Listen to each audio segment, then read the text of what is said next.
Mr. Speaker, will you please call the House to order? The bill is passed.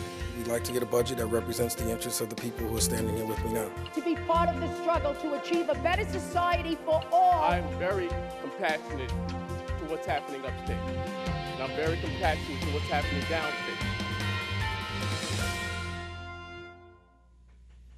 Hello and welcome to Assembly Update. I'm Liz Koenig. Today we're going to be discussing a recent trip to Israel by our guests. We'll also be talking about gun violence.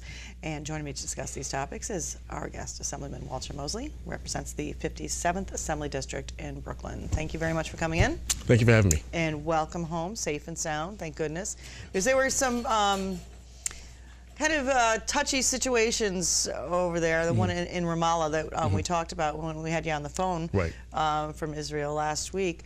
Can you just give us an update on, what it was like to actually be in that situation and how the rest of the trip went? Overall, it was a good trip. Yeah, overall, it was a great trip. It's my second time in Israel, and usually we have a briefing from someone from the Palestinian side to give their perspective.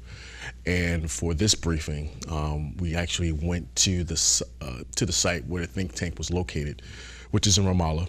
It's heavily controlled by the Palestinian government and Palestinians as a result. And they heard of our whereabouts. I don't know if someone saw us evacuating our tour bus and walking into the facility and then told a whole bunch of other people. But subsequently, we had to end the briefing short. And as a result, so many protesters were surrounding the facility, and we had to call in armed security to escort us out of Ramallah. This is in response to, obviously, the decision to move the U.S. Embassy to Jerusalem, and Jerusalem being recognized by the United States as the capital of Israel. So there are some tense, there were some tense moments and a very volatile situation. One of my colleagues on the trip was hit with an egg and rocks and vegetables and all sorts of things were thrown at us, but fortunately no one was hurt permanently, and we were able to get out safe and sound. And some of the other highlights we talked a little bit last week, was there anything after our conversation that well, unfortunately, we had to cancel some of the trip. We had to cancel our trip to Bethlehem. Bethlehem is primarily made up of Palestinians. There are some Christians, but the vast majority of the Christians that used to live in Bethlehem have been moved out by Palestinian authorities, and so we couldn't, do that. But obviously, we still went sightseeing, King David's tomb, went into the old city.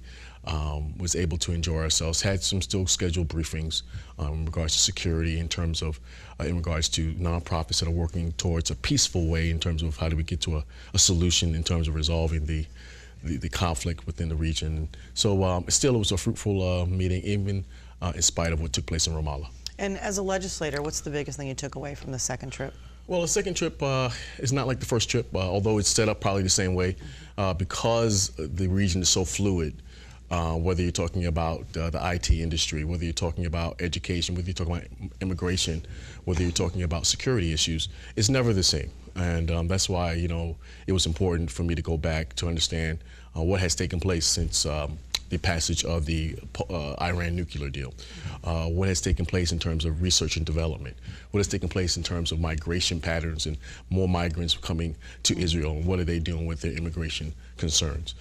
So these are all things that we want to take into account, because ultimately we know that it does have an impact on our sovereignty as a nation here in the United States, as well as our relationships to our dear neighbor and dear friend in Israel, being the only democratic state in the region.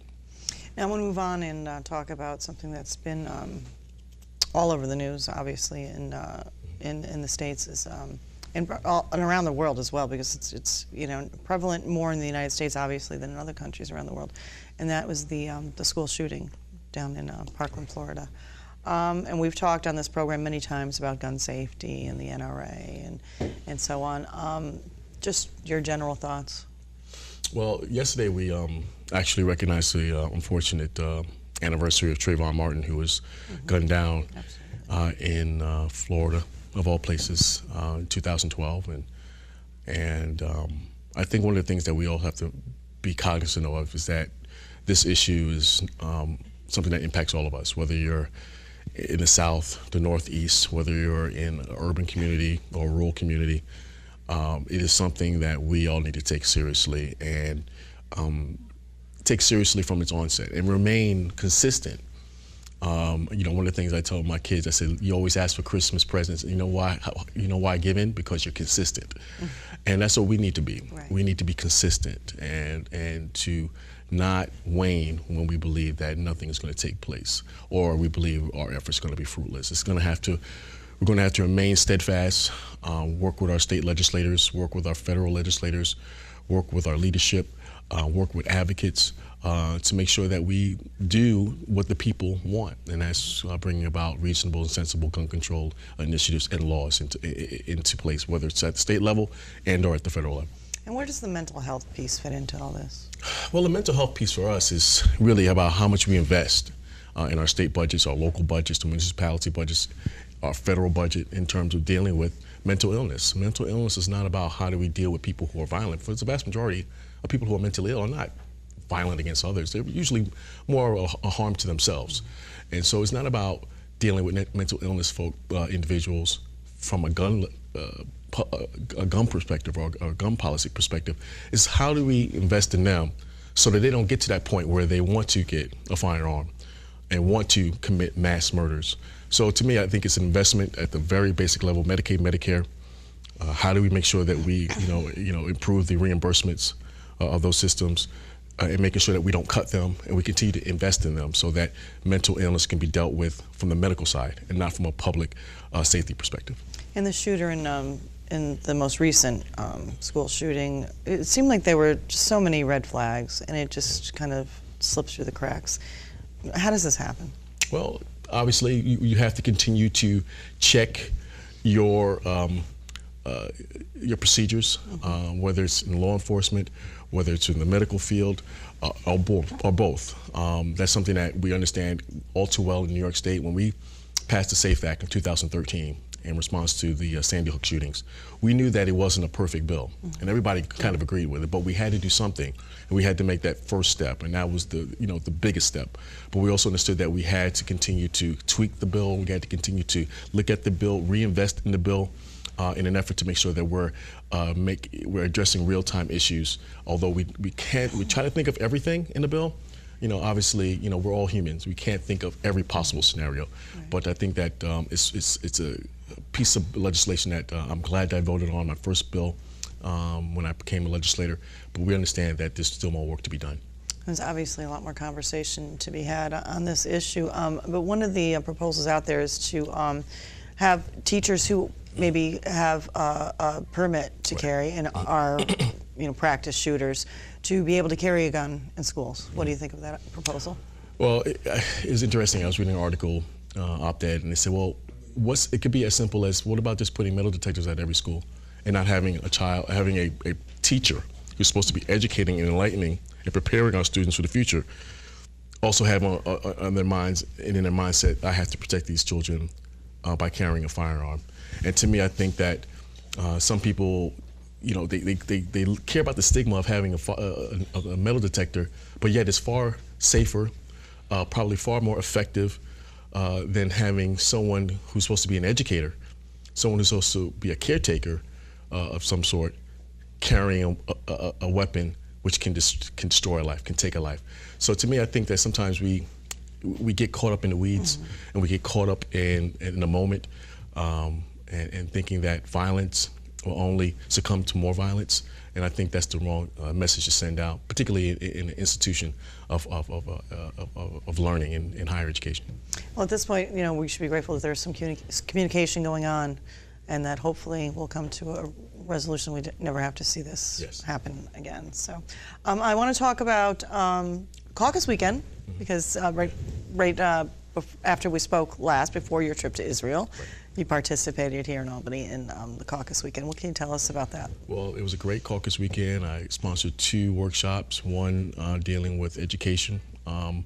How do we deal with the issue of, many of the issues that we experience in the city in particular, and well as cities throughout our state with regards to conflict resolution. How do we deal with those scholars that are coming in with so many issues that are outside the purviews of education, And then we had another workshop that was affiliated with the African American clergy and elected officials group in Brooklyn, dealing with HIV/AIDS awareness. New York City Council newly minted speaker Corey Johnson was one of the keynote speakers, and he gave a riveting testimony of his life and his experience in dealing with being diagnosed with HIV/AIDS at a young age, but yet being able to overcome that obstacle, and now he finds himself as a speaker of the New York City Council. So both workshops are well attended.